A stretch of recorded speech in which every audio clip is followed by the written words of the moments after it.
প্রত্যেক শুক্রবার 2 রাকাত, একটা 25-এ মসজিদে ঢুকে, একটা 37-এ বাইরে। ঢাকায় কত বড় ডাকাত! একটা 25-এ ঢুকে, একটা 37-এ। এই 10 মিনিটের মধ্যে, 20 মিনিটের মধ্যে গরির দিকে চাইছে মনে 50 বার। কারণ এই যে গুড়া কিরমি কামড়ায়,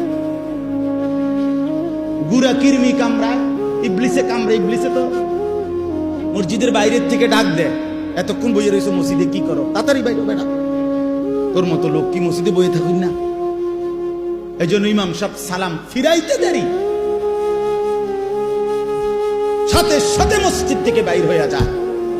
হায় মুসলমান, পরবর্তী 4 রাকাত সুন্নতে মুআক্কাদা নামাজ ইমাম সাহেবের আব্বার সম্পত্তি দেখা শুধু ইমাম সাহেবে পড়ে, সামনের কাতারের মুসল্লিরা পড়ে, আর আপনাদের জন্য এই নামাজের হুকুম নাই, এই জন্য আপনারা বের হয়ে যান নাকি? এটাই শরীয়ত? কথা বলেন না কেন? এটাই দিন? তাহলে এই 2 রাকাত নামাজ পড়া, শুধুমাত্র শুক্রবারে জুমার নামাজ, শুধুমাত্র 2 রাকাত নামাজ, এইটুকুই মনে রাখবেন।